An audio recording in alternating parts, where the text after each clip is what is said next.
Hello students, welcome to our YouTube channel Badshah classes.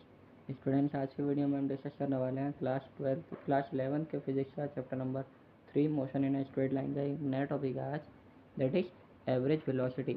अब students, velocity का नाम सुन के आपको समझ में आ गया होगा एवरेज वेलोसिटी कैसे कैसे कहते हैं। ठीक है,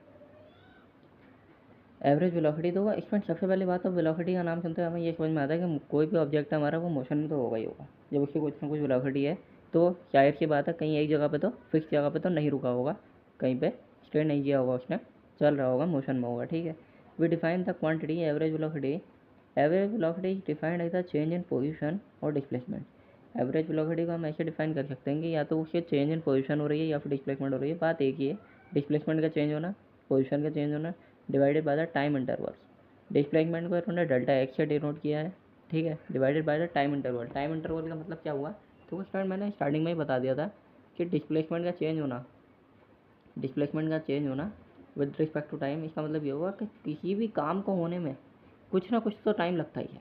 ठीक है, वो वही और वही जो कुछ ना कुछ टाइम है ना, वो यहाँ पे है। ठीक है, इन्हें पता नहीं है कि कौन सा काम हो रहा है, कितनी डिस्टेंस या कितनी डिस्प्लेसमेंट है, तो उन्होंने डेल्टा एक्स डिस्प्लेसमेंट को दे दिया, डेल्टा टी टाइम को दे दिया। ठीक है, इन विच जिसमें डिस्प्लेसमेंट हमारा होता है v bar equal to x2 minus x1 upon T2 minus T1 equal to delta x upon delta t. इसका क्या मतलब हुआ, देखो किसी डिस्प्लेसमेंट है, एवरेज वेलोसिटी का मतलब क्या हुआ, एवरेज वेलोसिटी में डिस्प्लेसमेंट हमारी चेंज हो रही है विद रिस्पेक्ट टू टाइम।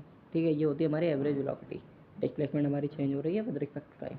अब स्टूडेंट डिस्प्लेसमेंट होती है, डिस्प्लेसमेंट मैंने बताया शॉर्टेस्ट पाथ होता है किसी इनिशियल पॉइंट से फाइनल पॉइंट तक पहुंचने के लिए। ठीक है, मगर अगर इनिशियल पॉइंट से फाइनल पॉइंट तक पहुंचने के लिए शॉर्टेस्ट पाथ होना चाहिए। अगर लॉन्गेस्ट पाथ है आपका, मतलब कहीं मान लीजिए, मतलब स्टूडेंट मान लीजिए अगर आप एक पोजीशन से दूसरे पोजीशन तक लॉन्गेस्ट पाथ से जा रहे हैं तो वो आपका डिस्प्लेसमेंट नहीं है, तो वो आपका डिस्टेंस है। ठीक है फ्रेंड्स, इसकी एसआई यूनिट होती है मीटर पर सेकंड, और metre second inverse, kilometre hour inverse भी लिख सकते हैं। ठीक है friends, okay, thank you friends, channel को सब्सक्राइब करो, वीडियो को लाइक करो।